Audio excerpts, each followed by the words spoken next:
In 1904, the Rover Company produced its first cars. They were greeted with enthusiasm. A journalist wrote of a sweetly running car free from harassing peculiarities. The Rover had 8 horsepower, 1 cylinder, and 2 years later, Thomas Jefferson drove one of these remarkable vehicles from Coventry to Constantinople, over roads scarcely worthy of the name, through country that few modern drivers would care to risk. Up to now, the Rover Company had not played a great part in motor racing, but in 1907, a car was entered for the Isle of Man Tourist Trophy. Despite torrential rain, the sturdy Rover forged ahead and won the event. The 1909 Rover showed improvements on earlier models and did much to establish the company's reputation for solid engineering.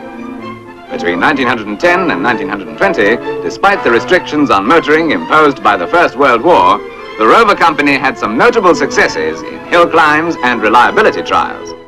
It was in this period that the sea-roving Viking mascot was adopted to symbolize the name Rover.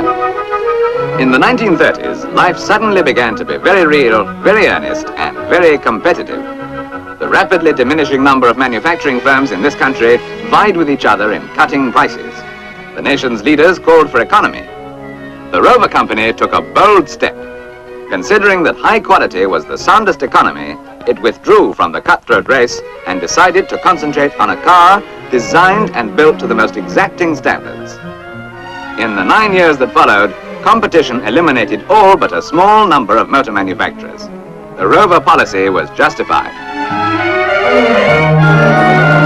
The Rover Company's Coventry works, marked as a top priority on the Luftwaffe's operational maps, were not spared. Only one thing was not destroyed in that night of baptism by fire: the will to win. The Rover Company made a fighting comeback. In a shadow factory at Solihull and elsewhere, it started making Meteor engines for the Cromwell tank.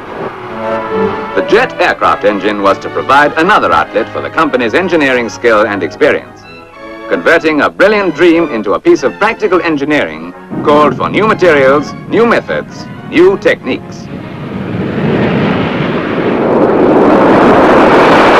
A few years after the war, the Rover Company produced the Land Rover, most versatile wheeled vehicle ever made. This complete departure from routine car manufacture surprised the world. This car and one of its replicas went through many months of testing at the Motor Industry Research Association's test track, and the car that can stand up to thousands of miles of this and the other tests carried out by Rovers is fit for anything.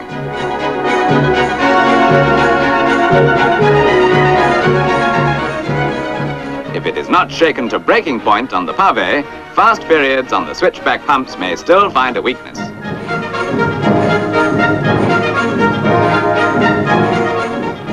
And the gradients of 1 in 4 and 1 in 3 are as steep as anything encountered on the roads of the world.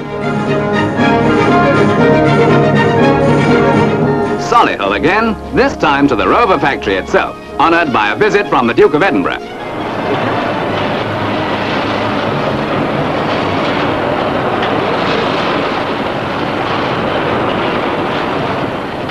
The program is arranged to enable the Duke to see as much as possible during his 5-hour visit. And that program is flexible, for the Duke has a way of departing from timetables when a particular item captures his interest. That's the hallmark of a real enthusiast, and the Rover Company appreciate enthusiasts. After all, they're enthusiasts themselves.